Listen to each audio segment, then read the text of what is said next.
Doctor Jaishankar ने भी आज कुछ बात की है। पाकिस्तान के साथ बातचीत को लेकर विदेश मंत्री जयशंकर ने बड़ा बयान दिया है। I think the era of uninterrupted dialogue with Pakistan is over.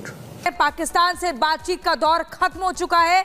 अब किसी भी हरकत का मुंहतोड़ जवाब दिया जाएगा। वो कहते हैं जी पाकिस्तान के साथ era of uninterrupted dialogue खत्म हो गया। एक्शंस के कॉन्सिक्वेंसेस होंगे। अगर मीन्स के पाकिस्तान अगर कुछ कराएगा तो हम उसका जवाब देंगे।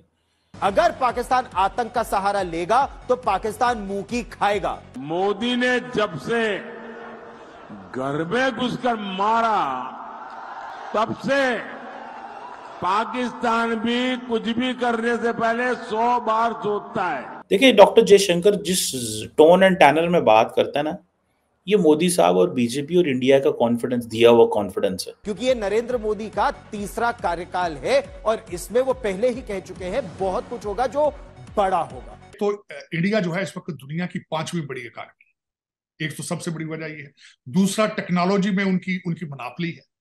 मैं सख्त परेशान हूं पाकिस्तान के फॉरेन ऑफिस की तरफ से। देखिए जो बाबू होता है ना, आई मीट एम्बेसडर से हम मिलते रहते हैं, डिप्लोमेट से मिलते रहते हैं, ये कुछ नहीं बोलते। ये वही बोलते हैं जो इनको हुकूमत कहती है। बड़ी बड़ी मल्टीनेशनल कंपनीज हैं लाइक टेलेनॉर, टोटल है और कई ऐसी फार्मास्यूटिकल कंपनीज हैं जो एक एक करके इस वक्त अपना सामान यहाँ से समेट रही हैं, अपने एसेट्स औने पौने दामों बेच रही हैं और यहाँ से वो चाहे नुकसान की सूरत में वो अपनी सरमायाकारी को वापस लेकर जा रही हैं। पाकिस्तान में अनफॉर्चुनेटली आज ये 50 साल की लोएस्ट एब पर 13% इन्वेस्टमेंट टू जीडीपी रह गया है। नमस्कार दोस्तों, राज हिंदुस्तान में आपका स्वागत है। दोस्तों, पड़ोसी पाकिस्तान की मुसीबत है कि कम होने का नाम नहीं ले रही हैं। पाकिस्तान में एक और बलूचिस्तान तो दूसरी ओर टीटीपी अफगानिस्तान नाक में दम करे हुए, वहीं भारत ने पाकिस्तान को लताड़ लगाकर रही बची कसर निकाल दी है। जी हाँ दोस्तों, बात भी सही है। आतंकवाद और आतंकियों को पालने वाले पाकिस्तान को आज भारत के विदेश मंत्री एस जयशंकर ने खुले मंच से जमकर लताड़ लगाई। जयशंकर ने कहा कि बातचीत के दिन गए, अब मुंह तोड़ जवाब दिया जाएगा। दोस्तों, आज विदेश मंत्री एस जयशंकर ने दिल्ली में एक पुस्तक विमोचन समारोह में भाग लिया। इस दौरान उनसे पाक हुकूमत और मीडिया द्वारा दिए जा रहे बयान मोदी पाकिस्तान आएंगे, खुशखबरी लाएंगे की चल रही खबरों पर जब पूछा तब जयशंकर ने अपने शेर दिल अंदाज से कहा कि पाकिस्तान, बांग्लादेश और मालदीव से जुड़े मुद्दे हमेशा एक पहेली होते हैं, पर जिहाद की फैक्ट्री चलाने वाले पड़ोसी पाकिस्तान के लिए भारत का स्टैंड खुला है और स्पष्ट है। भारत आतंकवाद, आतंकियों के आका, पनाहगार का दुश्मन है। बातचीत के दिन पाक गवा चुका है, अब तो जम्मू कश्मीर 370 को भूलने में ही पाकिस्तान की भलाई है। तो दोस्तों आइए चलते हैं और देखते हैं कि पाकिस्तानी मीडिया का इस पर क्या कहना है।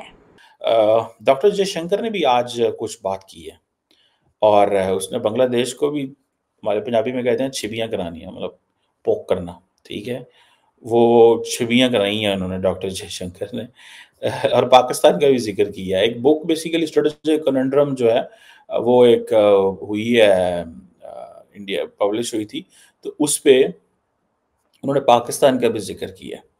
वो बड़ा इंटरेस्टिंग जिक्र किया। उन्होंने कहा जी कि पाकिस्तान के साथ जो हमारा अनइंटरप्टेड डायलॉग जो है कि हमने करना ही करना है, डायलॉग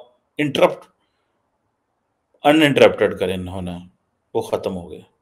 मैं सख्त परेशान हूं पाकिस्तान के फॉरेन ऑफिस की तरफ से। देखिए जो बाबू होता है ना, आई मीट एम्बेसडर से हम मिलते रहते हैं, डिप्लोमेट से मिलते रहते हैं, ये कुछ नहीं बोलते। ये वही बोलते हैं जो इनको हुकूमत कहती है। इनकी अपनी कोई जुबान नहीं होती। हुकूमत इनको जितना कॉन्फिडेंस, देखिए डॉक्टर जयशंकर जिस टोन एंड टैनर में बात करता है ना, ये मोदी साहब और बीजेपी और इंडिया का कॉन्फिडेंस दिया हुआ कॉन्फिडेंस है। अगर मोदी साहब, बीजेपी और इंडिया ये कॉन्फिडेंस ना दे डॉक्टर जयशंकर को, डॉक्टर जयशंकर इस तरह बात करे कि आपको लगे गाली नहीं कर रहा। It's so simple. सो हमारा फॉरेन मिनिस्टर साहब जो हैं, जिनका ज्यादा ध्यान ये है कि वज़ीर आज़म है, उसमें क्या हो रहा है, मेरा ध्यान होते छाई ला के बैठे होते हैं, ऐसे की हो रहा है, ऐसे जरा पता तो करो। जिन्हें तो ध्यान होते हो गए, उनको इन चीजों से गर्ज है कि इंडिया क्या कह रहा है। अगर मैं इनकी जगह पे मौजूद होता ना, मैं थरथली मचा के रखता हर वक्त। आप देखें, एक तो अटेंशन डाइवर्ट भी करनी होती है। आपने बहुत सारी आप you need to speak after prime minister the most important person is the foreign minister. बोलो, टका के बोलो। अगर आप बोल नहीं रहे तो ਤੁਸੀਂ ਕੀ ਕਰਦੇ ਹੋ? रोज डॉक्टर जयशंकर की इंटरेक्शन होती है, रोज,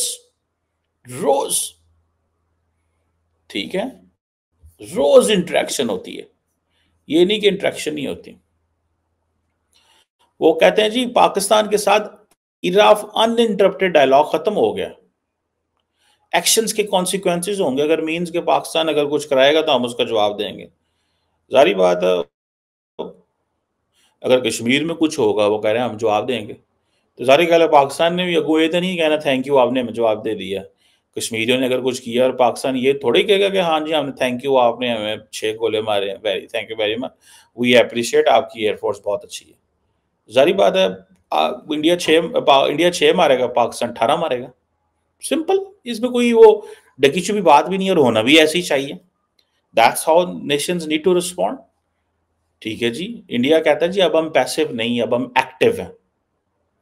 इवेंट्स जो है वो जिसे कहते हैं ना पॉजिटिव या नेगेटिव, जो भी डायरेक्शन होगी उनकी होगी, ठीक है, जैसे भी डायरेक्शन होगी हम उस पर रिस्पॉन्ड करेंगे। कॉन्फिडेंस, ये कॉन्फिडेंस है उसका होना चाहिए। They need to work for their country. अपनी गवर्नमेंट में बात करनी चाहिए। डॉक्टर जयशंकर तो बड़ी गल कर रहे हैं, लेकिन सागडार साहब जो है ना, मैंने बताया ना उनको ज्यादा ध्यान प्राइम मिनिस्टर हाउस की तरफ होता है। शायद वो ये महसूस कर रहे होते हैं कि आई विश कि अगर यही वजीर आजम बनना था तो फिर मैं ही बन जाता, या फिर ये है कि उनको वजीर खारजा बना दिया गया बिकॉज वजीर खारजा is the most active important position after prime minister. Other than that he may not have those credentials. A foreign minister should be eloquent in English, must have an experience of foreign policy. He should have been a diplomat, full support of the government होनी चाहिए, एक technocrat होना चाहिए, खिंच के रख दो, कहानी सुनानी आनी चाहिए, and he must be a strong advocate of the country. शोर साहब, एक तो इंडिया जो है इस वक्त दुनिया की 5वीं बड़ी इकॉनमी, एक तो सबसे बड़ी वजह ये है। दूसरा, टेक्नोलॉजी में उनकी मनापली है और इजराइल के साथ उनके रिलेशनशिप है 1950 से। और दूसरा मैं ये बताना चाहूंगा, इंडिया एक वाहिद, मैं समझता हूँ एक बड़ी पावर है जिसके ना सिर्फ रशिया के साथ भी रिलेशनशिप है, वहां से तेल ले रहे हैं, वो सारा कुछ असला लेते रहे उनसे, अमेरिका के साथ उनके रिलेशनशिप है। तो मैं समझता हूं कि India can play a wider role. ये जिहाद के रिजल्ट में अफगान रिफ्यूजी पाकिस्तान आए हैं। आपने सबसे पहले जो आज मैं बताऊंगा, आपके पाकिस्तान के 70% मसाइल जो हैं वो इस वजह से हैं क्योंकि आपने अफगानिस्तान में पैसे बनाए। आपने यहां पे कंटेनरों में पैसे आते रहे हैं अमेरिका से, डॉलर जो आप वारलॉर्ड्स को देते थे, आप ज्यादा जेब में डालते थे, लंदन आ जाते थे, बाहर चले जाते थे, थोड़े बहुत आप आगे देते थे। अभी तक भी आपको उन्हीं डॉलरों के गश पड़ रहे हैं। उस पर मैं ये कहूंगा कि जब डोनाल्ड ट्रंप साहब आए थे, उन्होंने अपने यहां आने के 1 हफ्ते के अंदर ट्वीट किया था कि आप you have taken $37 billion from the US. तो उस वक्त एक तूफान आ गया था, लेकिन इतना पैसा बनाया गया जितना आप झूठ बोल सकते। देखे ना, अगर लाखों के हिसाब से इकट्ठे होते हैं, $2 चंदा दें फलस्तीन को, उनकी हेल्प नहीं हो सकती। वो तो पानी की बोतलें भेज दो जाके, उधर नहीं जाना। ये फैशन है चौधरी साहब। जिस तरह पीटीआई जलसा करती थी ना, तो सियासी जलसा नहीं होता था, पार्टी होती थी। वो कहता सी मेरा आज इमरान खान दे जलसे च नचण नूं जी करदा है, ते इत्थे भी हुण जलूस दे विच मेरा जाण नूं जी करदा है। इत्थे अद्धी ते डेटिंग करदे ना, कुड़ियां मुड़े एक दूजे दे नंबर शंबर लैंदे ने जाके। कोई भी मजहब चौधरी साहब इस चीज की नफरतों को प्रमोट नहीं करता। नफरतों को जब तक हर दुनिया का हर मजहब प्यार को प्रमोट करता है, ये पता नहीं किसने इनको बता दिया है कि नॉन मुस्लिम्स के साथ जो है वो इस तरह का सलूक करना है। मेरे ख्याल में यह वाहिद कंट्री पाकिस्तान ही है जहां इस तरह के हालात। तो दोस्तों, आपने देखा कि विदेश मंत्री एस जयशंकर के बयान से पाकिस्तान में किस तरीके से खलबली मची हुई है। आपका इस पूरी खबर पर क्या कहना है, हमें कमेंट बॉक्स में जरूर बताएं। खबर अच्छी लगे तो लाइक और शेयर करना ना भूलें। ऐसी तमाम खबरों से जुड़े रहने के लिए आप देखते रहें राज हिंदुस्तान।